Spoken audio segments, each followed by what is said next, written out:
Okay, so for those of you that are on, I'm going to go ahead and we're going to introduce our next speaker, who I'm just really happy was able to join us. We tried to get him involved in a previous retreat and his internet was not strong enough, so we missed out on having his association. So we're very happy to have you here, Swami Ashrama.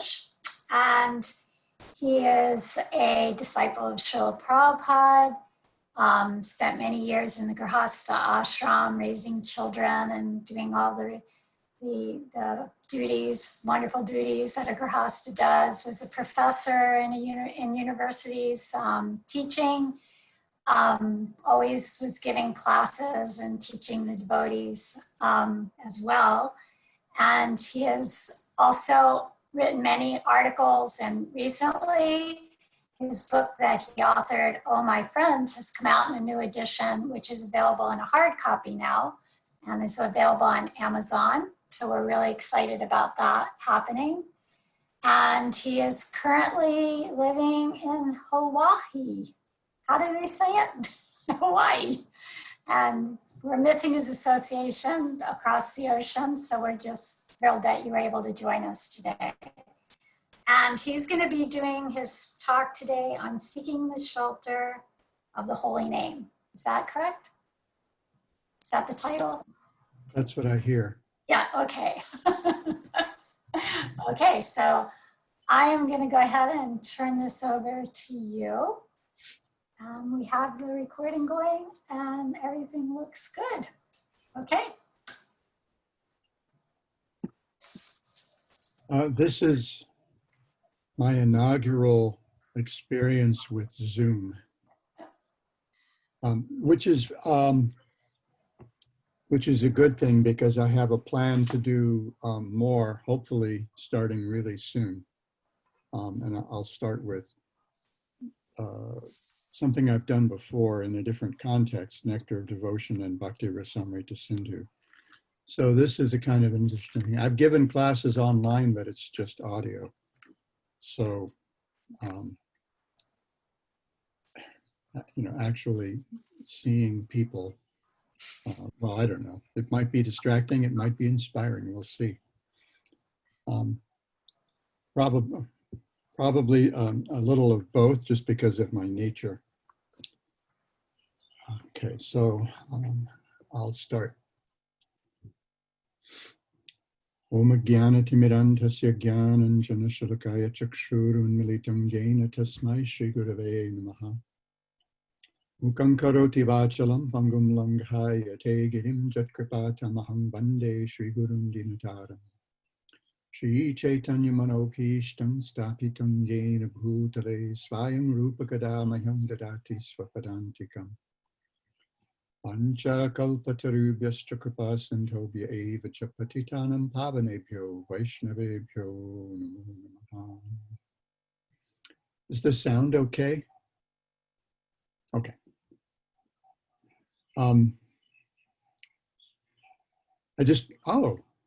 Look, it's Krishna Chaitanya and Kalachandji.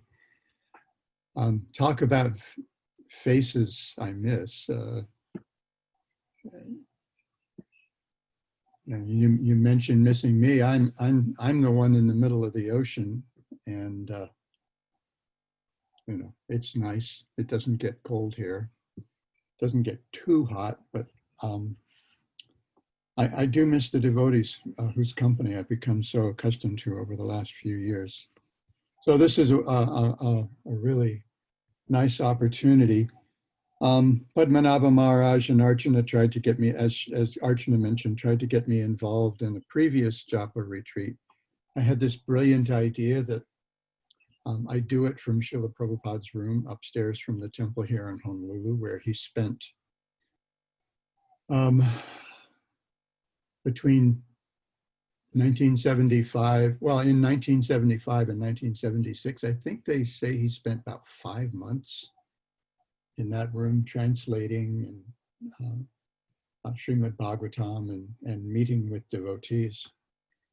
But I couldn't get a signal up there, so it was embarrassing and frustrating. I was think I was texting Archana back and forth saying, I'm trying to get on.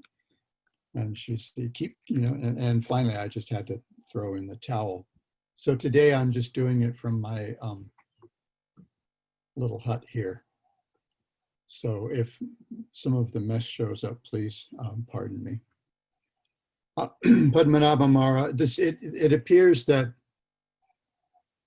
faith in the holy name is the overall theme of this particular retreat, which is quite wonderful for me, because I have on a back burner, I have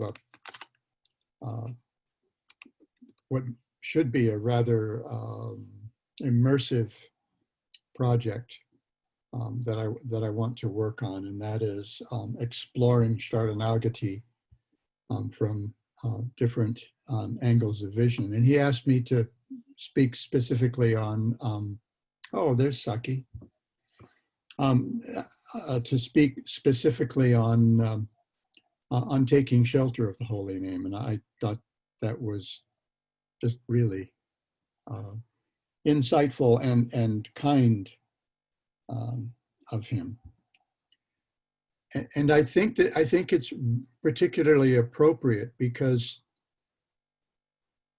well, we know that from Bhaktivinoda Thakur that Sharanagati, that's surrender or actively seeking the Lord's shelter, is an external expression. Guru Maharaj Swami Tripurari reminds us of this quite regularly, that Sharanagati is an external expression of Shraddha. Shraddha sounds, faith, especially when we think of it as faith. It seems really kind of diaphanous, it's kind of woo-woo. We tend to think of faith as belief, although we know better, having been instructed by our acharyas. It's not abstract. Faith isn't, isn't simply belief, because belief changes. Belief can change with the wind. We know the mind is a very fickle thing, and belief is a condition of the mind. But when we talk about faith, we're talking about something more substantial, more substantive. As we see in Sri Chaitanya Charitamrita, Krishnadas Kaviraj tells us, Shraddha Shabde Vishwasa Kohe Sudhirda Nishchoy Krishna Bhakti Koile Sarva Karma Krita Hoy. Shraddha, faith, actually means conviction. Vishwas means solid conviction. And conviction in what?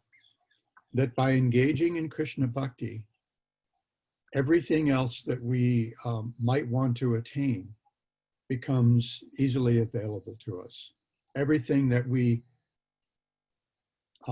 that we actually want to attain.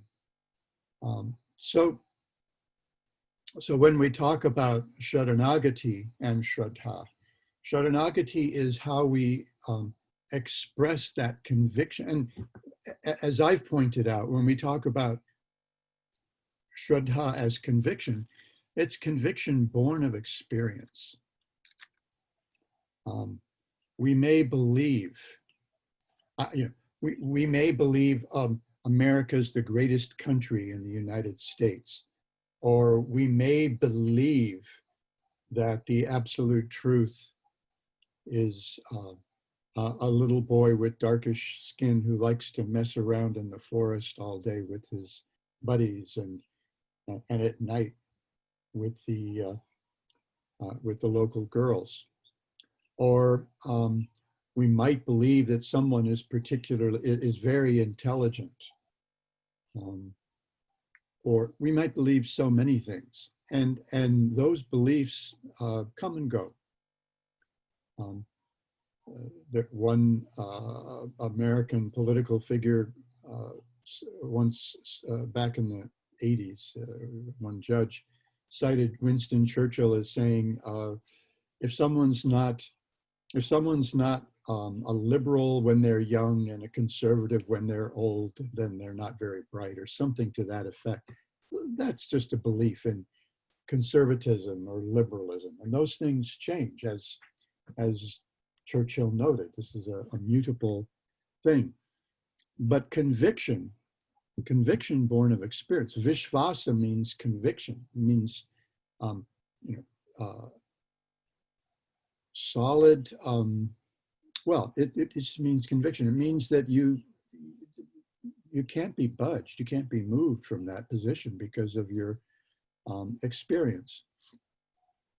So Shraddha Shabdi Vishvasa Koi Sudardinashtra Krishna Bhakti Koile Sarva Karma Krita. That by engaging in Krishna Bhakti, everything else that's worth accomplishing will be taken care of somehow or other. Some things will fade in importance by our performance of Krishna Bhakti, and other things will manifest themselves in our life according to their utility in culturing bhakti. We know that Bhaktivinoda Thakur has written a little book of songs on Sharanagati, and he has an introductory song. I want to take a quick look at that. It's his Mangalacharan for his exploring these Shadanga Sharanagati, these 6 aspects, 6 facets, 6 limbs of taking shelter of the Lord. So he starts off singing Shri Krishna Chaitanya Prabhu Jive Daya Kori Swapar Shada Sriya Dhama Saha Avatari.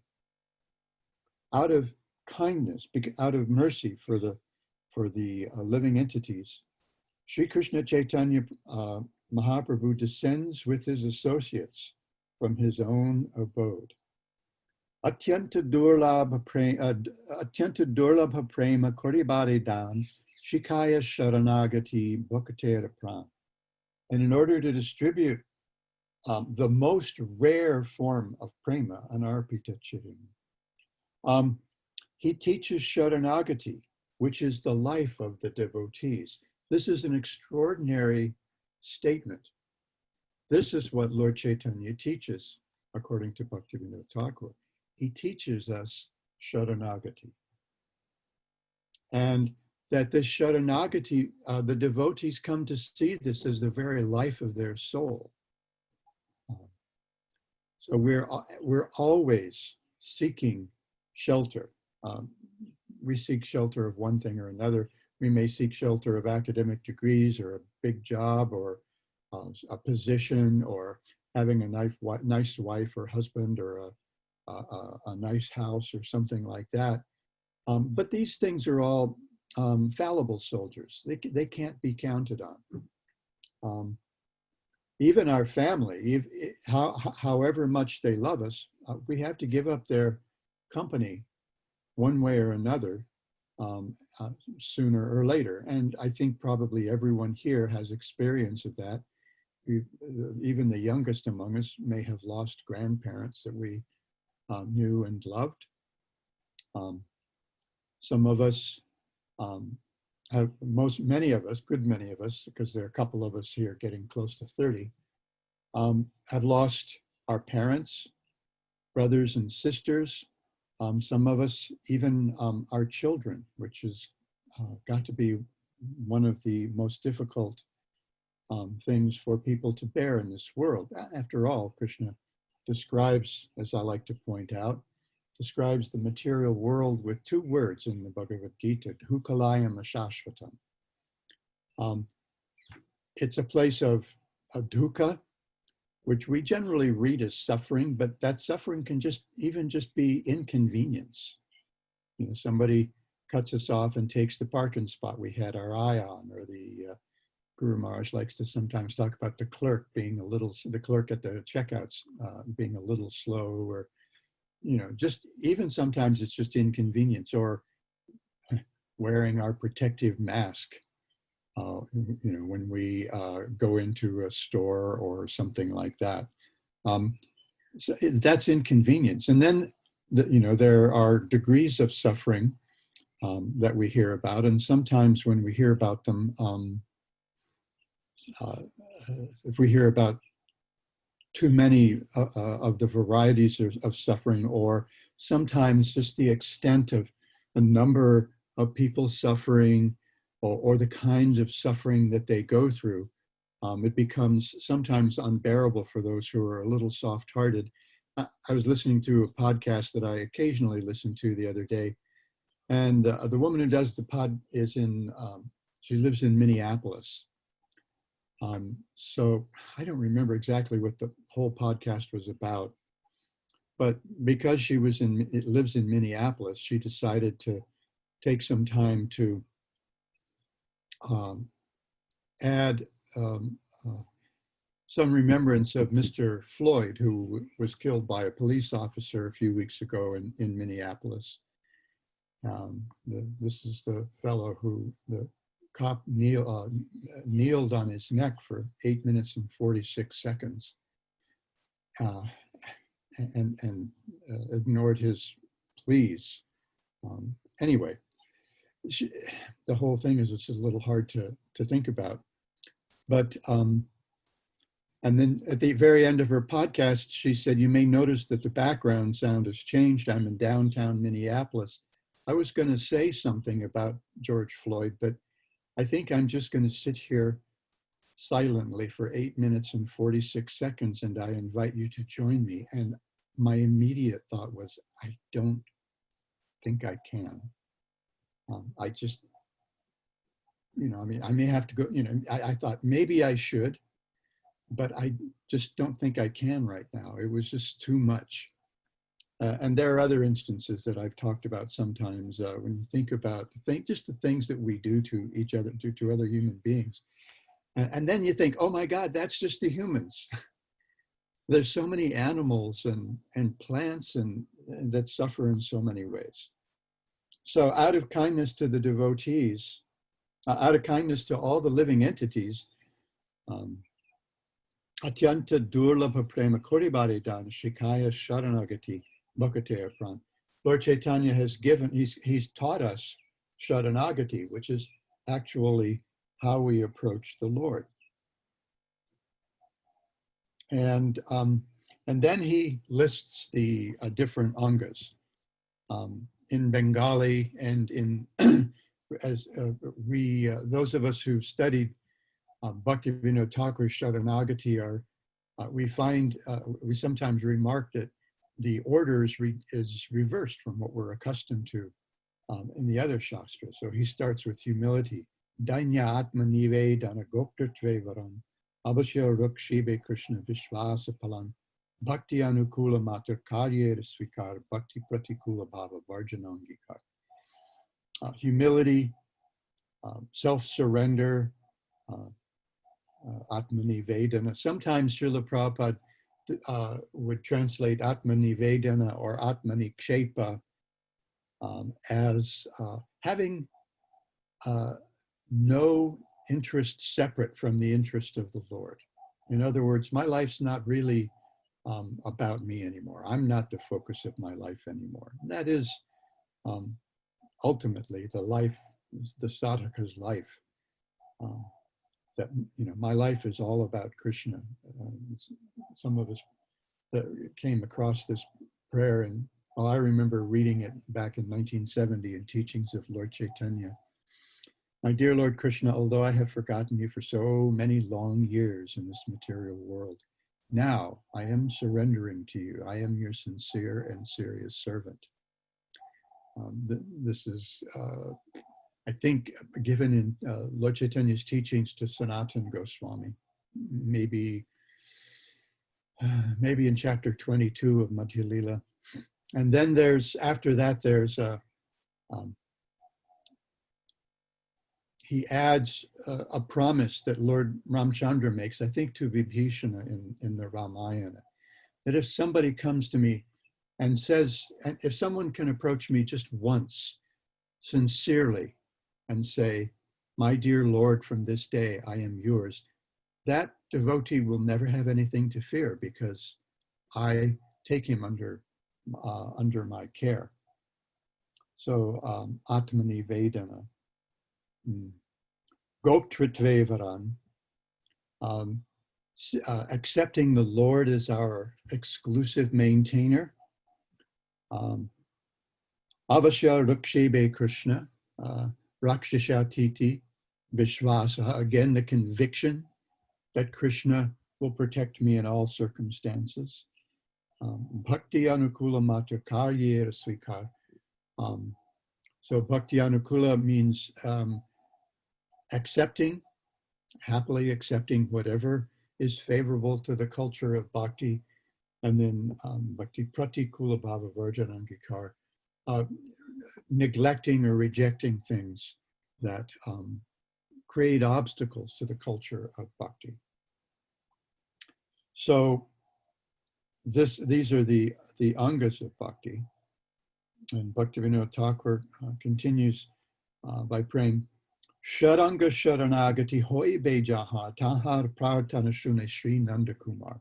Very interesting. I think of this verse whenever, guess this happens on Facebook. I'm not on Twitter or any other social media, but I do have some presence on Facebook, and something happens. Somebody's in a car accident, or someone has fallen ill, or their mother is dying, or something like that, and the devotee will ask us to pray for their friend or their husband or their child or whoever it is. Please pray for them. I don't know what we're supposed to pray for exactly.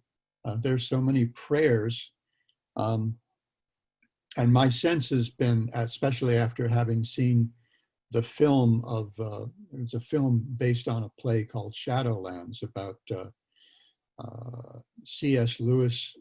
C.S. Lewis's marriage and the dark night of the soul that kind of visited him when his wife, whom he married late in life, became ill with bone cancer. And at one point, his wife goes into remission, and one of his friends says, Jack, God's hearing your prayers. This is good. This is really good. God's hearing your prayers. And I don't know if this is in the original play, because I haven't been able to find it.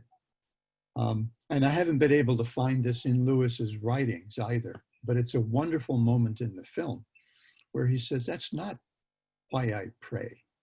I pray because I can't help myself. I pray because it just comes out of me morning and night. He said, and then he said, it doesn't change God, it changes me. And that's why we pray. We pray because it's not a transactional thing. Just God, give us this day our daily bread, but it's a relational thing. I depend completely on you. I am yours. So he says, Sharanga Sharanagati Hoy Bejahar Tahar Prarthana Shune Sri Nanda Kumar. He says, Nanda Kumar, that darling son of Nanda Maharaj, the prince of Vrindavan, he hears the prayers of those who are engaged in these 6 aspects of Sharanagati. So I always think of that, and sometimes I'll even comment, aha, somebody really cares about me, because if Krishna is to hear my prayer, that means I have to engage in surrender. So this person has become my best friend by encouraging me to surrender. And then he sings, Rupa Sanatana Pare Dante Trina Kori Bhakti Vinoda Pare Duhum Paradori Kandiya Kandiya Bole Amito Adham Shikaya Sharanagati Korahe Uttam. Bhaktivinoda places a straw between his teeth and falls before Rupa Goswami and Sanatan Goswami Prabhus, clasping their feet and crying, Kandiya, Kandiya. How many of Bhaktivinoda Thakur's songs end with this, Kandiya, Kandiya? There's a lot of kandiyaing going on in his prayers. this submission. It should come from the core of our hearts. And that should be a disruptive thing, I guess. It should certainly disrupt the ordinary course of our lives. And so crying and crying, he prays, I am so low. Please elevate me by teaching me Sharanagati.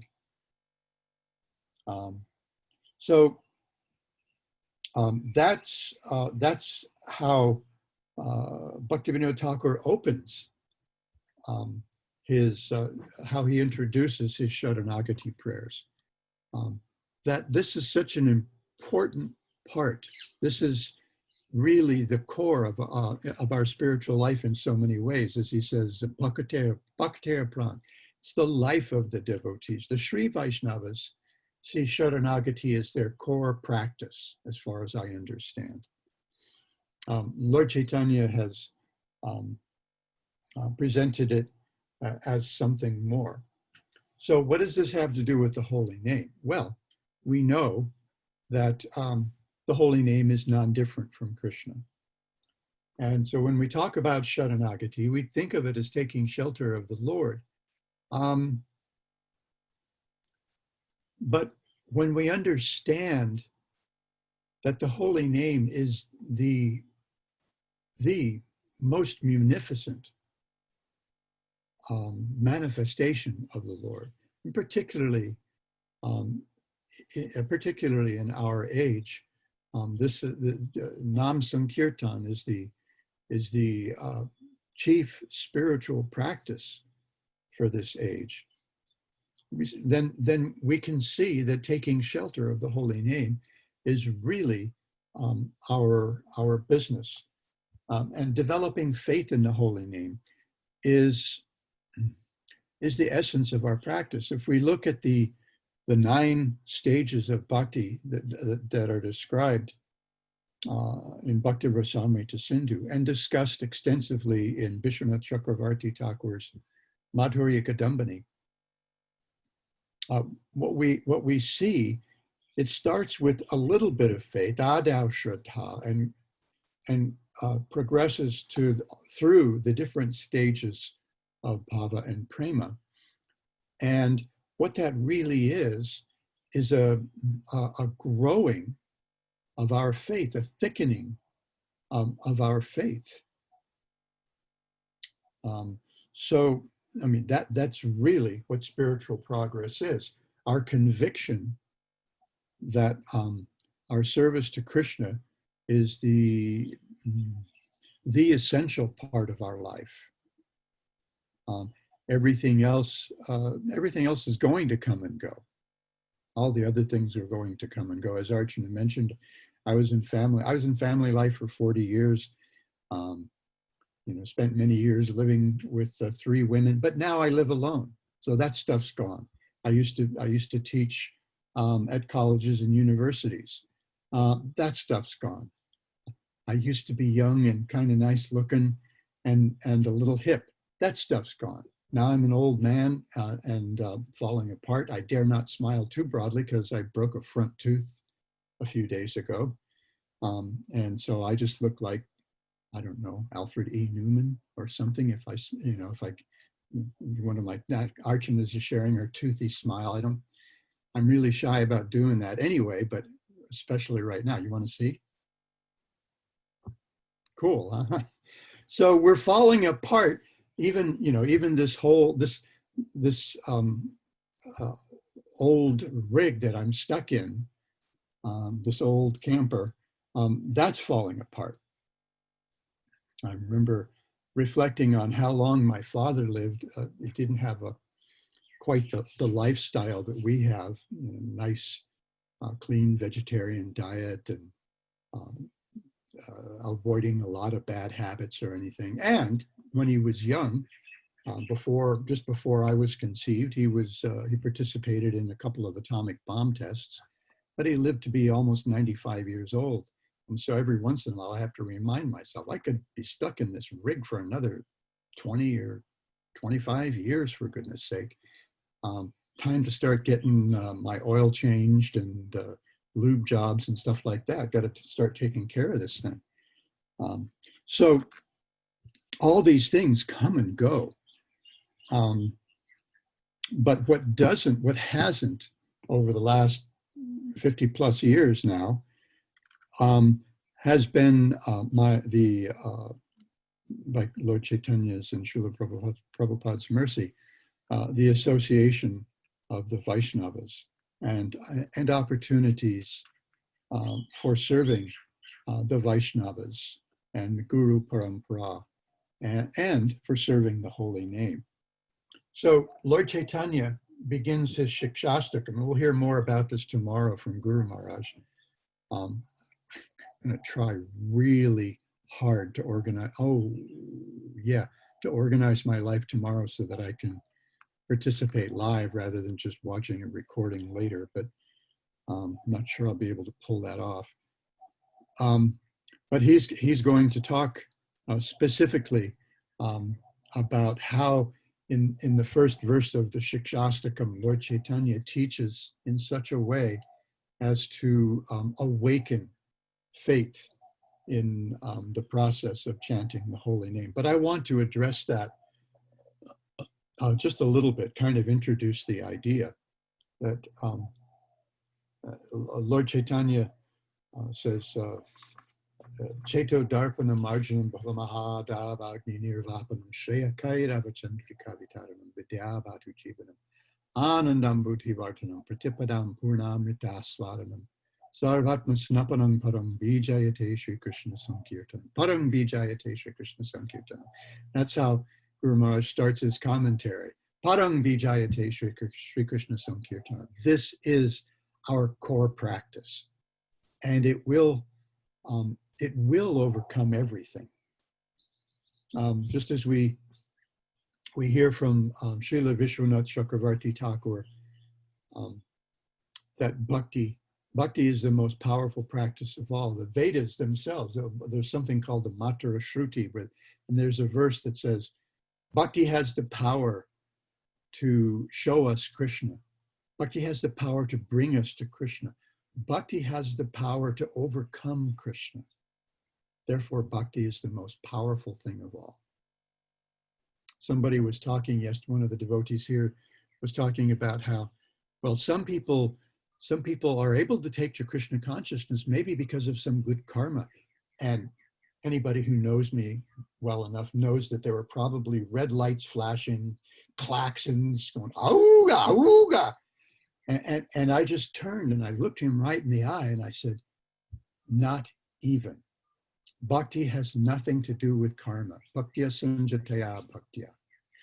Please read Vishwanath Chakravarti Thakur's Madhurya Kadambini, because he makes a very powerful argument that karma does not bring about bhakti.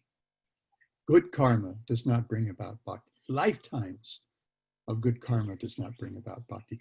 The only thing that can bring about bhakti is coming in contact with Bhakti Devi, coming in contact with Krishna Swarup Shakti.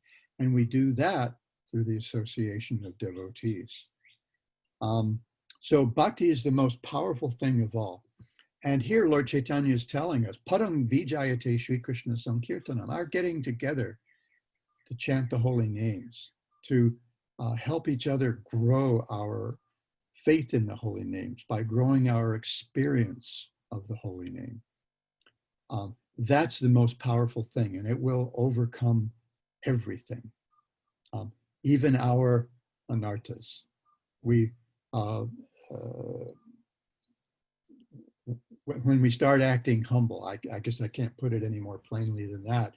And we talk about how all the anarthas we have, how wonderful all my anarthas are because they're keeping me from tasting the nectar of the holy name. That's actually just our mind. We're just, instead of taking shelter of things that will cultivate our faith in the holy name, then what we're looking, we look for reasons to not try a little bit harder today than we did yesterday. So Lord Chaitanya in order to begin to awaken our faith in the holy name, tells us of the benefits of engaging in Sri Krishna Sankirtan. Cheto Darpana Marjanam. The very first thing is it cleanses the mirror of our heart so we can begin to get a sense of who we really are. The Yoga Sutras begin by defining yoga as yogas chitta vritti nirodha. Patanjali says yoga means calming all the fluctuations of the mind. And then he says, and the seer, once that's accomplished, then the seer is able to live. That's how the drashta, he refers to the Atma as the drashta. The seer is able to live in its actual reality as consciousness, as pure consciousness. So Cheto Darpana Marjanam, it cleanses the mirror of the heart, cleanses the dust, all the attachments that we've accumulated through many lifetimes, through all those different kinds of samskaras that we've dug. We thought we were digging grooves. You know, we sometimes think, oh man, I'm in the groove. But the fact is, my friend, you're in a rut. There's a big difference between being in the groove and being in a rut. And that's our situation, is that we've dug ourselves into this rut of identifying, developing this wrong kind of ahanta and mamata, this wrong sense of who I am and what's mine. Ultimately, what we want is to get the sense that I am Krishna's, that's my ahanta, that's my sense of identity, and Krishna is mine. That's our mamata. And so, you know, that's so Cheto Darpana Marjanam Bhavamaha Davagni Nirvapanam. It extinguishes the blazing fire of material existence. And, you know, when we feel as though things are going well, we might not think of our life as a blazing fire. We might think, oh, Dhuka, where's that? My life's good. I got a nice house. My husband is beautiful, and he's powerful, and he's wealthy, and he's really kind, and you know, and he has, you know, he's got a great job. We move in. You know, okay, that's great. So that's fine. But guess what? Dhukalayam ashashvatam. It's not going to last. Something's going to happen, and you're going to lose that. You know, even if it's just when we change our bodies. And now, as Swami likes to say, how do you like it now? And the more attached we are to all those things, the more shelter we seek in those things, the greater the disappointment when they fail, and they will. That's not a morbid look at. I mean, that's just a cold-eyed look at the way things really are. In the meantime, there are nice things. You know, sometimes, you know, we'll be hanging out, and Mahara will bring out some of her chocolate chip cookies. I'm sorry, that's pleasure. Or sometimes we'd go over to Archon and Karanamritas for lunch, and, you know, and you've got a lunch cooked by Archana and Sumati and Pranada and Mahara. Ooh, and then you've got the company on top of that. That's a pretty good time. But then, you know, later that day, I'll have to go to bed and try to fall asleep so I can get up and engage in my spiritual practice in the morning, and I can't. And that's not pleasure. That's torture. So Bhavamaha Davagni Nirvapanam. And there are so many other benefits we see that are described in the first verse of the Shikshastakam. So Lord Chaitanya shares this with us so that we might develop a little faith. We might think, oh, well, maybe this is worth checking out. And every one of us here has been in that situation. Um, I remember probably the first place I heard the Hare Krishna mantra was probably on the soundtrack of the old, what did we call it? The tribal rock opera of the 1960s, came out in 67 or 8, Hair. And that was actually my favorite song. A lot of the other songs I thought were cool. Some of them were a little naughty. And you know, when you're like 20 or 21 years old, naughty is cool. A lot of them, you know, some of them were a little in your face, but the one that I kept coming back to was the Hare Krishna Maha Mantra. And then when I heard it chanted by devotees in May of 1969, it was something completely different. It was just something completely different. It arrested me.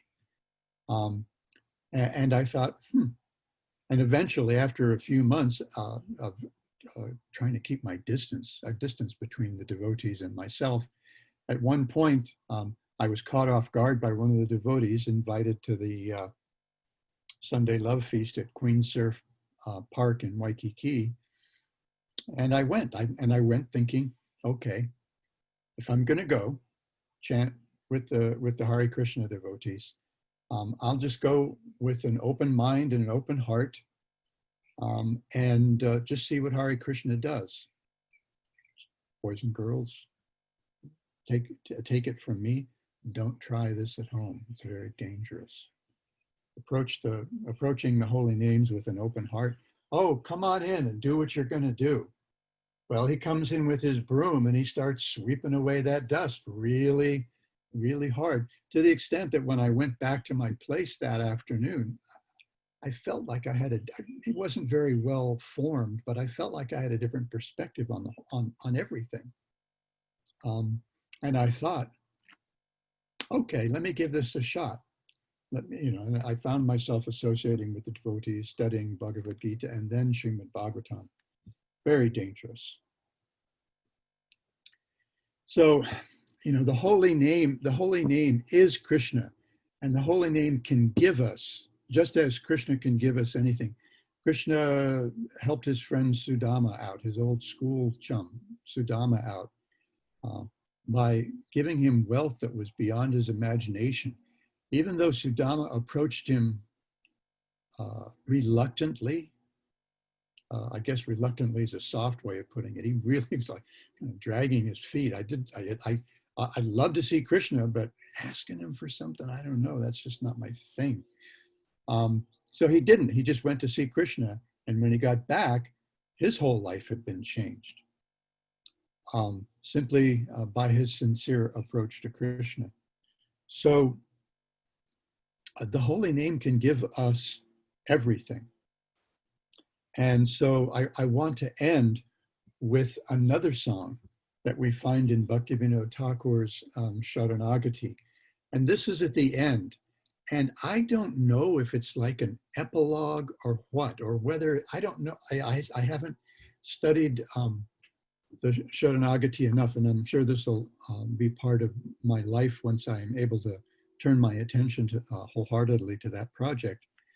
I haven't studied the Sharanagati songs deeply enough to really understand why this is apparently tacked on to the end of Sharanagati, but this is a Nama Mahatmya that Bhaktivinoda Thakur wrote. And it's quite wonderful. And my attention was called to it by a purport, by a paragraph in Swami Tripurari's commentary on Bhagavad Gita. And I think it's chapter 12, text 10, if you want to look at that. But here's the whole song. And it's quite wonderful. Last time I was asked to sing a bhajan and talk about it. And this was the bhajan I wanted to try to sing. So Bhaktivinoda Thakur starts out, Krishna Namadhare Kotabo. How much power does Krishna's name possess? Vishaya Vasanale Mora Chitte Sadajvale Ravi Tapta Marubhumisam Karnarandra Patadiya Hridi Maji Pravishya Varishaya Shuddha Anupam. My heart constantly burns in the fire of mundane desire, like a desert scorched by the blazing sun. And I'm getting this translation from a little booklet written by Bhakti Rakshak Sridhar Maharaj called Sharanagati.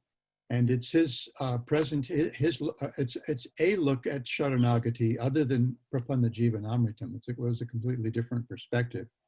And he wrote a commentary on Sharanagati he calls Laghu Chandrika Pasha, gentle moonshine illumination on Sharanagati. My heart constantly burns like in the fire of mundane desire, like a desert scorched by the blazing sun. The name enters the core of my heart through the gateway of my ears, as transmitted to me by the Guru. And everybody here who's gotten the mantra from Swami Tripurari knows that very intimately, that he'll take your head, pull it close. It's like, Upanishad, come close, I've got something to tell you. He's got something to tell us, all right. He's going to give us a great treasure through the ears and showers incomparable nectar. Hridaya hoite bole jiva agrete chale shabda rupe nache anukshan kante mora bhange swaranga kampe taratar stira hoite na pare charam. Forcefully, the name moves from my heart to the tip of my tongue and continuously dances there in the form of sound. My voice falters in my throat, my body trembles violently, and my legs become unable to remain steady. And in his commentary on this verse, Srila Sridhar Maharaj shares something from the Sanskrit poet Chandidas, which describes Srimati Radharani's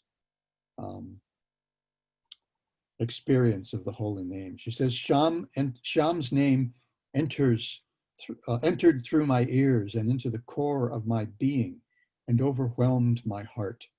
I do not know how much nectar is present in Sham's name, but my heart is unable to leave him.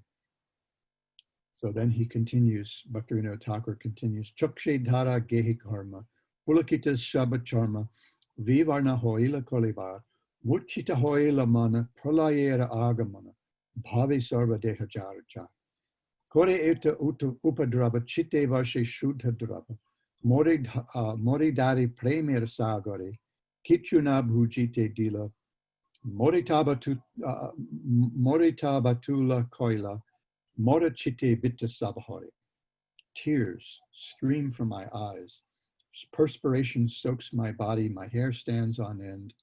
My complexion turns pale. My mind becomes dazed. A death-like stare overtakes me, and my entire body becomes stunned with emotion. So he's saying that just by chanting the holy name, the sattvika vikars, the ashta sattvika vikars, transform our body. The holy name transforms our body, even in this discernible, empirically discernible way. And then he says, Loina Shraya Jara Hena Vyavaharatara Barnite na Pari Esakal Krishna Nama Ichamoy Jahe Jai Sukhi Hoy Se Mor Sukher Sambal. Although making such a severe disturbance externally, Krishna's name showers nectar on my heart. So externally, there's like this a conflagration, earthquake, hurricane, all happening at once, just like today's news, right? Especially anyway. Although making such a severe disturbance externally, internally, Krishna's name showers nectar on my heart and submerges me in an ocean of prema. Krishna's name prevented me from understanding anything else, made me a madman, and stole my heart and my wealth. Stole my heart and my wealth. And here, Srila Sridhar Maharaj cites Bilva Mangala Thakur, a verse that comes up in the Bhakti Rasamrita Sindhu. Vilamangala says, although consecrated on the throne of self-satisfaction and worshipped by wanderers on the path of non-dualism, I have been forcibly converted into a maidservant by some deceitful hunter of cowherd men's wives. Forcefully, Bhaktivinoda Thakur says, it forcefully enters my heart, right? And then he says, Premer kalikana madbhuta raseradham, hena bala karaye prakash, ishat vikashipuna dekaya nija rupa guna, chitta hari loy Krishna pash. It's this last part we find in that commentary on the Bhagavad Gita. Such is the behavior of the name of whom I have taken shelter. I'm not able to describe all this. Howsoever Krishna's name becomes pleased, that is my means of happiness. That's the basis of my endeavor to please him. Whatever the name wants, that's what I'm going to give Krishna. And then he says, as a bud of a flower of prema, just in the budding stage, the name, the abode of wondrous rasa, adbhuta raseradham, right, manifests such power. And on blossoming slightly further, the name shows me his personal form and qualities, steals my heart, and takes me to Krishna's side. And then he says, Purna vikashita hoya, braji mora jajalaya, dekaya more swarupa vilas, more siddha deha diya, Krishna pashe rake giya, e deher kori sarvanash. Upon fully blossoming, the name takes me to Vraja and shows me his divine pastimes. He gives me an eternal body, keeps me by Krishna's side, and completely destroys this material body. In other words, the holy name gives us our siddha deha, our service, everything. This was Bhaktivinoda Thakur's own conviction about how we get our siddha deha. We get our siddha deha from the holy name. And then he closes, Krishna nama chintamani akila raserakani, nitya mukta shuddha rasamai, namer balai jata sabha loy hoi mata, tabe mora sukerudai. Krishna is the fulfiller of all our desires. He is a mine of all rasas. He is eternally liberated and an embodiment of spiritual rasa. And if I die removing all the offenses to the name, I will be happy. And we know, we would probably recognize this as a paraphrasing of Nama Chintamani Krishna's Chaitanya Rasa Vigraha Purna Shuddha Nitya Mukta Bhinnatvam Nama Nami. That the holy name is a wish-fulfilling jewel, the embodiment, the abode of all spiritual rasa, complete, pure, eternally liberated, and non-different from whom he names. And of course, we know there's also a difference, right? We like difference and non-difference together. We like this really dynamic, non-dual perspective, because we know that although he's non-different from whom he names, he's also different because he's more merciful. So in his commentary, and we'll probably hear more about this tomorrow, in his commentary on the first verse of the Shikshastakam, Swami Tripurari points out that when the Lord says, Padang bijayate Sri Krishna Sankirtanam, he's echoing the Kalishantan Upanishad's naming of the Mahamantra as Taraka Brahmanam. Taraka Brahmanam means he can give deliverance. The holy name can give deliverance. But we see here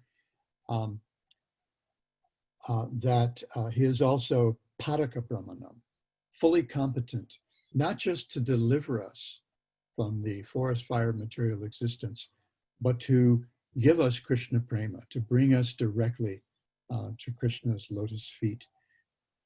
Who better to take shelter of than Krishna's, than this holy name? Oh, I was hoping to leave time for the other devotees to share, but looks like we have a couple minutes, so I'm going to stop.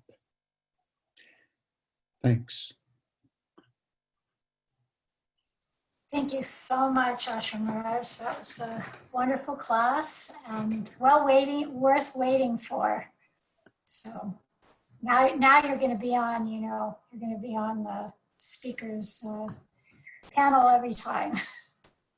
Now that we know where we can get your sound quality over there. So yeah, as long as I can just hide out in my little hut here and that's really yeah. good class. Thank you so much to think about. Did anybody have a quick question? We do have a couple minutes. Of course, I never have quick answers for even the quickest of questions, so perhaps we'd best not. Yeah, that's what I was going to say. We will have questions and answers tomorrow. Yeah, Padmanabha Swami will be doing questions and answers, so if anyone has questions, of course, he'll be answering for all the different topics and classes. But I think he's competent to do that. I really do. Yeah, we have, as we have seen, as he has demonstrated. Has demonstrated many times. So many occasions. Yeah. So, well, thank you again so much for taking your time out to give us that lovely talk. Okay, so devotees, from now till 4 o'clock or even longer, some devotees want to stay longer, we're going to chant japa together. And I know some of you probably are going to leave us because of other obligations, responsibilities, but if anyone, as many of you that can stay, as we've made several times points in the... Yeah, I'm smiling at you, Shamananda and Sakirati. As much as possible that, to get an experience of the holy name, we have to put ourselves in a position of doing it. And like drinking, if we try to get the nectar of the honey from licking the outside of the jar, it's not going to work. So coming together and diving in together and just waiting to see what happens, and any opportunity that we can come together and give each other this kind of association is priceless. So please, as many of you as can, stay and give us your association with the chanting. And tomorrow, just quickly that, okay, tomorrow, Sunday, we'll have a Zoom japa circle from 8 to 9 in the morning again. From 9 to 10, Vaishnav Maharaj will be speaking and will be in Spanish, and Padmanabha Swami will be translating. 10 to 10:30, we're going to have a breakout group, and I have some ideas what we're going to do in that, but I haven't quite formulated it, so it's a big surprise. Come and join us and be ready for going on an adventure. And we'll have another japa circle from 10:30 to 11:15. And at 11:30 to 12:30, Swami Tripurari will be joining us and giving us a talk on developing faith in the holy name. And he'll be speaking on the first verse of Shikshastakam. And then Padmanabha Swami will be doing questions and answers from 12:45 to 1:45. And then again, tomorrow afternoon, we'll have a japa circle for all of you to have another opportunity to dive into the jar of honey. Okay, again, Ashrama, thank you so much. And stay and chant with us if you can, for a little bit. If you can, I won't hold it against you, but if you can, we'd love to have you. I'm playing hooky from the Bhagavatam class at the temple, so maybe I should go. Okay. All right. Well, thank you so much. Hare Krishna. So the rest of you, please stay, chant, and if you can turn on your video so we can see you. If you want to leave your mics, I don't know, the mics might be better to turn off when there's so many people, because anybody has some distorted sounds in the background, it makes that hard. So let's do it with cameras on and mics off. Hare Krishna.